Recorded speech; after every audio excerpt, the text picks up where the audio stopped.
Começa agora o programa Transição, a visão espírita para um novo tempo. Hoje temos a alegria de receber mais uma vez Sueli Caldas Schubert. Bem-vinda, Sueli. Muito obrigada. Eu fico muito feliz de estar aqui novamente. Sueli, nós gostaríamos de abordar um tema hoje bastante solicitado pelos nossos amigos de casa, que é a perda de entes queridos. O Espiritismo tem uma contribuição bastante grande para esse tema, para as pessoas. Mas o que você poderia dizer inicialmente sobre a morte, Sueli? Qual é a sua visão sobre a morte? A visão da doutrina. Nós sabemos que a doutrina espírita tem um esclarecimento muito pleno de esperança, de certezas também, para tratar desse assunto, morte. Inclusive, nós podemos dizer que até hoje ninguém morreu. Se nós formos olhar a alma imortal, o que morre, que extingue, é o corpo físico, que se torna uma veste imprestável. Mas o espírito, propriamente dito, prossegue a sua vida, não é? Pleno de vida. E por isso nós podemos dizer, quem é que morre? Ninguém. As pessoas não morrem, o ser humano não morre. Morre, se extingue o corpo físico. Esta é uma frase muito interessante, até hoje ninguém morreu, de Humberto Roden. E eu tenho muito, assim, lido os livros dele já há muitos anos e gosto dessa frase porque ela expressa realmente uma realidade. As pessoas imaginam que com a partida de um ente querido ou a morte, digamos assim, cessou tudo, que não se tem mais esperanças, que não mais se encontrarão, que aquele sentimento de amor, tudo aquilo que foi vivenciado estaria também morto, extinto, nada seria recuperado. Entretanto, a doutrina espírita veio mostrar e comprovar que a vida continua. Nós podemos falar isso durante toda a nossa conversa desse programa, porque realmente temos que, aos poucos, ir mostrando essa visão da doutrina para que esta perda, chamada perda, seja apenas um tempo de distanciamento, como alguém que viajou para longe, para um outro país. É isso que a doutrina espírita nos mostra. Mas mesmo assim, mesmo para os espíritas, vamos dizer assim, o desencarne dos seus entes queridos trazem uma certa tristeza, sobretudo para as mães, né? O que você teria a dizer para essas pessoas? Claro que é uma dor muito grande, porque a ausência da pessoa e muitas vezes a forma da desencarnação, como na doutrina nós usamos essa expressão, esse termo, com a desencarnação ou a morte daquela criatura amada, vai ficar um vazio muito grande. Para as mães, isso tem sido dito como a maior dor que existe. É como se uma parte da pessoa, de repente, desaparecesse. E mesmo para os espíritas, nós não estamos dizendo que os espíritas não têm sentimentos, não ficam com saudade, não sentem a falta da pessoa, sentem as mesmas coisas. Só que tem que, com o esclarecimento da doutrina, nós temos também uma esperança. Porque o Espiritismo abre essa porta de esperança, a certeza, sobretudo, de que nós vamos reencontrar com aquele ente amado. Nada ficou perdido, nem o sentimento, nem as vivências, experiências que foram vivenciadas na família ou no contato com aquela pessoa, tudo isso vai prosseguir. E, assim, de uma forma muito mais plena, porque nós somos espíritos, nós somos imortais. Morrer é voltar para o lar. O lar é lá, no mundo espiritual. Aqui é a passagem, aqui é um trajeto breve, é uma vida impermanente, a vida terrena, a vida física, e o lar é este realmente. Há uns 2 anos atrás, eu recebi uma mensagem de uma médica oftalmologista que desencarnou depois de uma moléstia prolongada, filha de uma grande amiga minha. E essa pessoa, esta médica, ela veio logo depois, talvez uns 4, 5 meses, enviaram uma mensagem para a mãe dela por meu intermédio. Eu quero dizer que eu não sou Chico Xavier, não sou Divaldo Franco, não tenho essa faculdade de psicografia tão assim trabalhada que possa ficar trazendo notícias dos entes queridos para não abrir uma expectativa nos nossos telespectadores. Mas aquela mensagem, porque realmente uns elos muito intensos entre nós. Durante a enfermidade desta médica, eu apliquei passes nela muitas vezes, nós conversávamos e estabeleceu-se entre nós uma amizade, uma afetividade muito grande, que eu já tinha com a mãe. Então, ela mandou essa mensagem e, na certa altura da mensagem, ela diz assim: aqui não há essa correria que existe aí no plano físico. Aqui não tem isso de termos que correr, trabalhar e voltar para casa, porque o lar é aqui. Eu estou no lar, não preciso correr. Então, eu achei isso muito interessante e realmente começamos a pensar: o lar é o lado de lá. Nós aqui estamos só na passagem.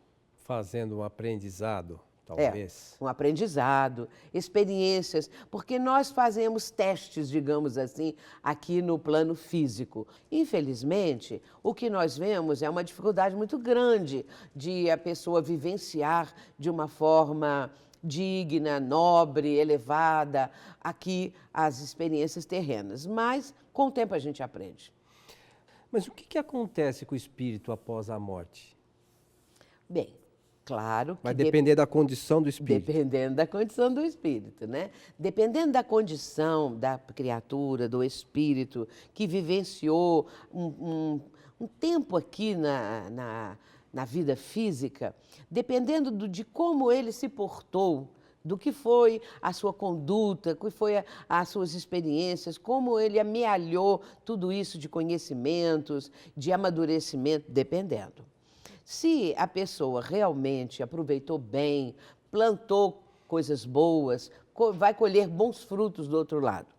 Mas se a pessoa deu assim prevalência só aos instintos, à vida do corpo físico, aos prazeres e aos vícios, ela vai ficar mais apegada ao corpo, porque isso para ela é prazeroso, isso para ela é a finalidade da vida, enquanto que a vida não é essa. Nós temos que aprender a transcender esses aspectos do plano terreno.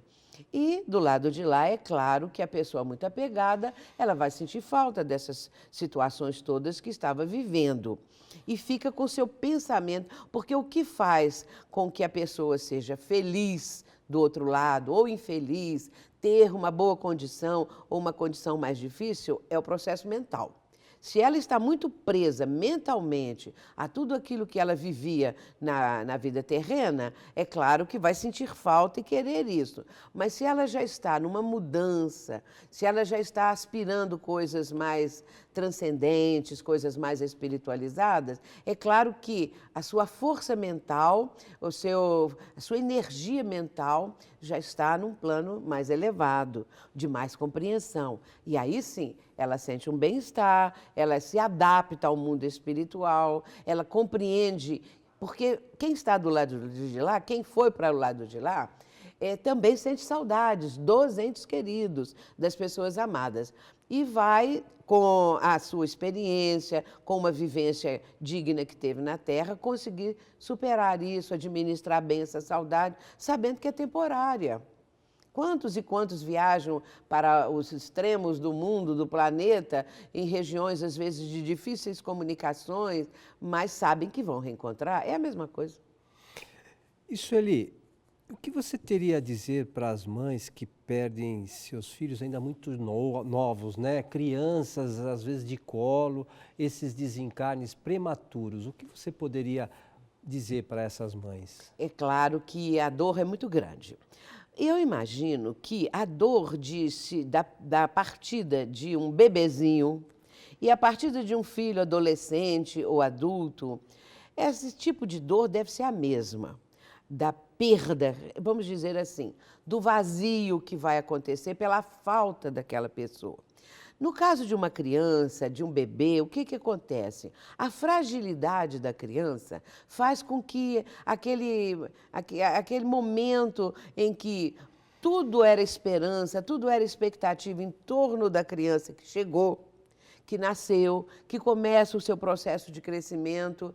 Essa volta desse espírito para o plano espiritual e extinta a vida corporal de uma criança muito pequena, de tenra idade, não é? Isso deve ser também um baque muito grande, um choque muito grande. Porque há esse vazio. Todas as pessoas falam isso, é como se tirassem qualquer coisa de dentro delas, especialmente as mães, porque o período de gestação é um período assim muito entranhado entre mãe e feto e criança, não é? E espírito que está reencarnando. Portanto, deve ser assim uma dor muito grande. Mas nós podemos dizer para essas pessoas, dentro de tudo isso que a doutrina espírita esclarece, que é uma partida, uma separação momentânea.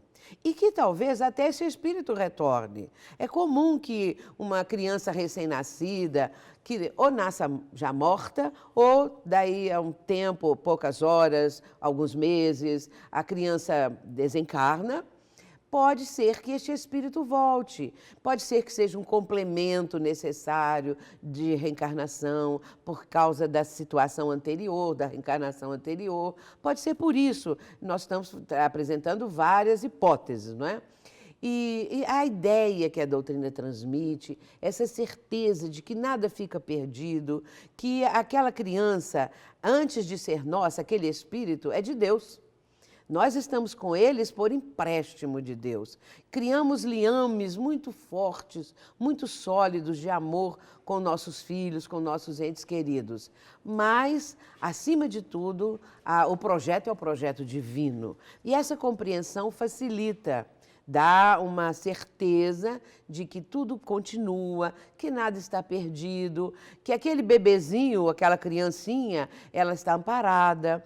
A criança, o espírito da criança, é bom lembrarmos isso, não fica errante no mundo espiritual, não fica assim, como que espírito sem saber para onde vai. Pelo contrário, existem espíritos que são de alto nível espiritual, que são especializados nesse atendimento aos espíritos que desencarnam na forma infantil.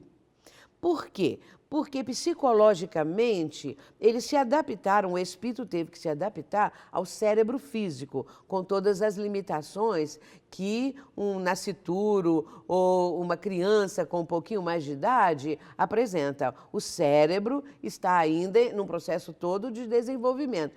Claro que, desencarnando, o espírito está com o seu perispírito, que é o corpo fluídico do espírito, com a forma infantil.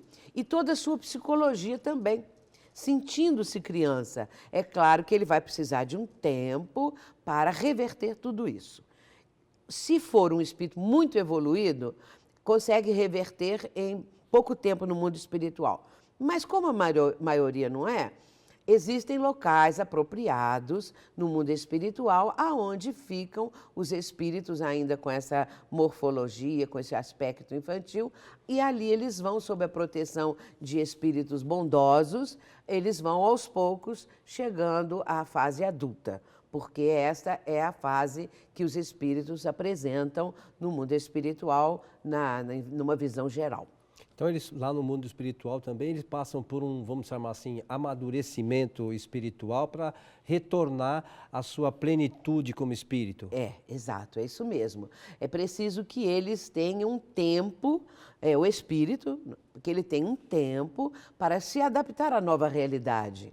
Primeiro, quando ele vai reencarnar, ele tem que se adaptar a esse processo reencarnatório. Ele está no mundo espiritual e vai voltar para a carne física. O que acontece? Ele vai ter que ter uma psicologia toda ela adaptada para isso. Também ele vai ter uma miniaturização do seu perispírito. O perispírito é fluídico, então não é difícil imaginar que ele possa passar por esse processo, que é todo um processo mental, que é todo um processo também administrado pelos benfeitores espirituais, se a pessoa merece, não é? Porque existem aquelas reencarnações que são compulsórias, que são mais difíceis, mas mesmo assim são processos da reencarnação por automatismo. Mas, voltando ao caso do espírito que está recebendo esse amparo espiritual, ele vai reencarnar. E com isto, muda todo o quadro que ele vivia anteriormente. Estando aqui no plano físico, voltando para o plano espiritual mais cedo ou com mais tempo de vivência terrena, não importa. O que acontece é que no plano da infância ainda, no período da infância, ele vai ter que se adaptar para que possa, então, reverter tudo isso e entrar na sua fase adulta, mais amadurecido, com mais condições de aprendizado. Porque a vida no plano espiritual é uma vida de aprendizado. É uma vida em que nós não ficamos no ostracismo, que nós não ficamos sem ter o que fazer, pelo contrário, tem muita coisa. Não é? O trabalho é constante. Ninguém fica na praia. Essa é a boa notícia. Ninguém fica na praia sentado lá na cadeirinha, Não. tomando uma cervejinha. Nada, de jeito nenhum. Tem trabalho como aqui, tem É um lá o trabalho de ordem espiritual muito belo, muito intenso, e a própria pessoa vai, o próprio espírito vai reconhecer que ficar parado é a pior coisa que existe. Sem ter o que fazer, já pensou, sem perspectiva, sem ter um horizonte novo, sem saber que pode progredir sempre. Vai ficar ali estacionado naquele ponto, é uma visão pequena, né, tacanha, mas a doutrina mostra uma amplitude de vida, não é? Vida estuante, que vai pelos tempos afora. Sueli, nós vamos fazer um rápido intervalo e já retornamos.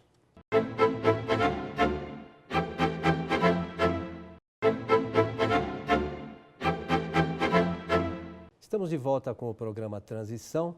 Hoje conosco Sueli Caldas-Schubert, abordando o tema perda de entes queridos.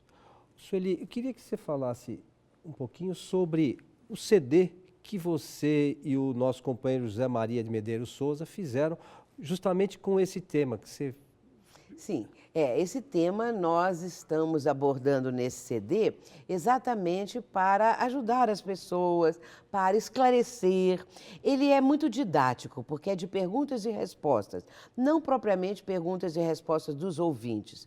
Perguntas que nós mesmos elaboramos, uma ou outra pergunta, um ouvinte ou outro também nos inspirou, porque é claro que a contribuição deles é muito importante. Mas procuramos esgotar o máximo possível o assunto e também trazer, assim, uma mensagem consoladora. Por isso, nós temos também algumas mensagens de Emmanuel, que são abordadas nesse CD, de Joana de Ângeles, para que, assim, o ouvinte possa se sentir mais confortado. Bom para ouvir no carro, bom para ouvir em casa, não é? Então, nós fizemos esse CD, José Maria e eu. E onde os nossos amigos podem encontrar esse CD, Sueli? Olha, por hora, só com Zé Maria e comigo mesmo, porque nós ainda... Saiu agora, né, recente, e nós ainda não fizemos uma distribuição. Mas Mais nós tarde informaremos aos vai nossos acontecer. amigos. Sueli, retornando aqui ao nosso tema, recentemente esteve nas telas o filme As Mães de Chico Xavier. O que você achou do filme? Olha, o filme As Mães de Chico Xavier é excelente. Eu sinto que o meio espírita não tenha correspondido quanto foi com o filme Nosso Lar. Perderam muito. O filme é muito bom. E o filme também traz uma mensagem contra as drogas, o suicídio. E isso é tão importante nos dias de hoje, quando nós vemos filmes tão violentos, ou tão, às vezes, eróticos, pornográficos, essas coisas todas. Um filme que fala de um tema desses e que apresenta o trabalho de Chico Xavier é algo notável. E já está nas locadoras. Quem não assistiu pode aproveitar e alugar o filme para poder... Ou comprar um DVD também, né? Sim, pois é. Exato. Ou comprar, melhor ainda. E também tem o livro, recém-lançado agora pela editora Intervidas, que o livro trata do filme, mas muito mais do que o filme. O livro é belíssimo, o livro é muito bem ilustrado, papel couché, o livro todo, e também traz as histórias verídicas das mães que foram interpretadas na tela. É um livro que deve ser também adquirido para que as pessoas possam ter uma noção de como funciona toda essa questão dos entes queridos. E o Chico Xavier, você teve muito contato com ele. ele psicografou muitas mensagens, mas principalmente no final da sua existência terrena, né, dessa última existência. O que você tem a dizer sobre Na última isso? quadra da vida de Chico, nós vamos encontrá-lo num trabalho diferente daquele outro que exerceu durante muitos anos. Mas ali ele estava atendendo as pessoas diretamente no trabalho consolador e esclarecedor. Porque o Espiritismo não apenas consola, ele esclarece. Claro que para consolar precisa esclarecer. Não adianta falar assim, morreu porque tem que morrer à vontade de Deus. Isso não esclarece nada. Mas que Deus, que vontade é essa que meu filho desencarnou de uma forma trágica, né? Ou isso ou aquilo. Mas o Espiritismo, então, vai esclarecer o porquê. O importante é esse porquê. Por que acontece desse jeito? E as cartas do Chico, cartas consoladoras, esclarecedoras, os espíritos vinham e davam notícias de como estavam no plano terreno. Esse trabalho do Chico foi feito mais nessa última quadra, né, da vida terrena dele. E as mães eram em número incalculável, toda semana. Eu mesma assisti muitas vezes a presença daquelas senhoras, daquelas mães sofridas, e Chico lendo as cartas, depois já com a voz muito fraquinha, lendo a carta e as mães soluçando, identificando os filhos. Uma coisa muito, muito bonita e muito comovedora. E hoje, Sueli, a gente não vê tantos médiuns com essa aptidão, como você mesmo colocou, você recebeu uma mensagem de uma senhora que desencarnou para a mãe e tal. Por que hoje não tem tantos médiuns com essa mesma condição mediúnica, Sueli? Não é só hoje. Se você olhar a história da humanidade e a história da mediunidade propriamente, você vai verificar que os médiuns com essa especificidade mediúnica são raros, exatamente porque é uma especificidade mediúnica. Nem todos os médiuns têm uma condição de captar datas, nomes, endereços, porque isso é uma coisa específica do médium. E a mediunidade, de forma geral, os médiuns podem psicografar mensagens, orientações, mas captar esses aspectos que eu mencionei, esses são mais difíceis. E Chico tinha isso por excelência. Alguns médiuns possuem essa capacidade, essa especificidade mediúnica, mas a maioria não.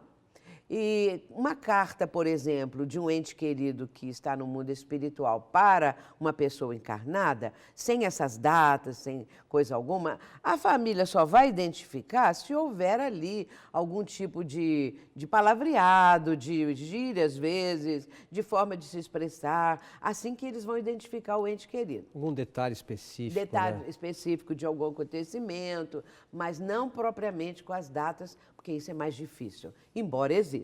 O que acho até interessante, porque aí mostra que nós precisamos observar bem quem são estes que estão trazendo essas comunicações, com essas datas, com isso tudo, porque, sendo uma especificidade, eles estão num trabalho que vai atender as pessoas sofridas, as pessoas que precisam de consolo e esclarecimento. E isso é bom, né? Porque tendo essa possibilidade, as pessoas ficam mais felizes, mais confortadas. Agora, dada essa dificuldade de se encontrar médiuns com essa capacidade, existe hoje alguma outra maneira que os entes queridos tenham um contato com os seus... as pessoas que ficaram aqui tenham contato com os seus entes queridos que retornaram para a espiritualidade? Sim. Tem outras possibilidades, porque se não existem médiuns assim, em grande quantidade para um trabalho desses, de cartas consoladoras, mas existe possibilidades de reencontros, de encontros e reencontros no mundo espiritual, quando a pessoa aqui no plano físico está adormecida, o seu espírito com o perispírito, que é o corpo fluídico do espírito. Aliás, deixa eu abrir um parênteses aqui. Quando uma pessoa diz assim, estou vendo o espírito da minha mãe, estou vendo o espírito do meu filho, essa pessoa está vendo o perispírito, porque o espírito não tem, propriamente dito, é a inteligência.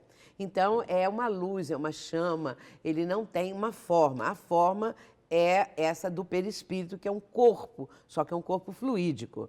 E, portanto, fechando o parêntese, A pessoa adormecida, ela vai se afastar um pouco do corpo físico, penetrando na dimensão espiritual e pode encontrar com o seu ente querido.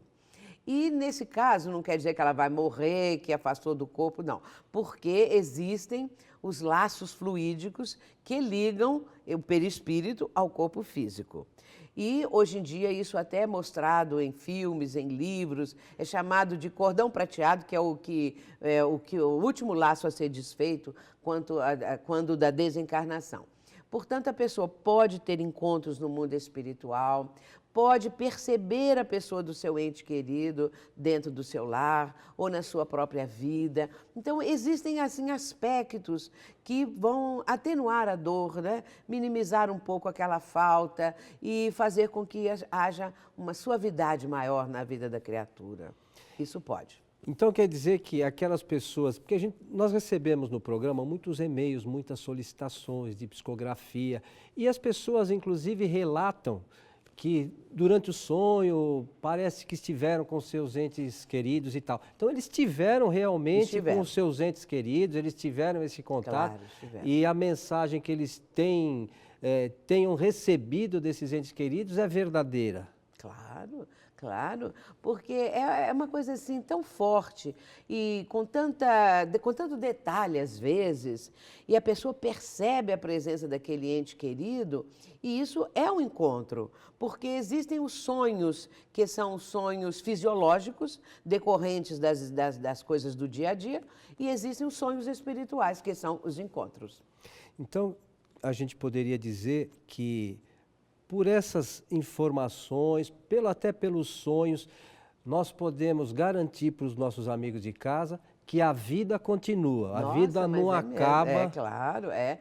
Então, todas essas comunicações, essas cartas, são comprovações disso. Quer mais comprovação do que essas? E ainda as pessoas continuam negando, achando que às vezes a mãe, o pai, a família que recebeu aquela carta está envolvido numa espécie de hipnose, ou porque querem aceitar isto, ou porque estão sugestionados, mas não é não. Ali estão datas, ali estão acontecimentos, ali estão nomes, que às vezes ninguém nem conhecia, nem lembrava. É só um antepassado, um avô, um bisavô. Portanto, é uma confirmação de que a vida continua e de que o intercâmbio espiritual é possível.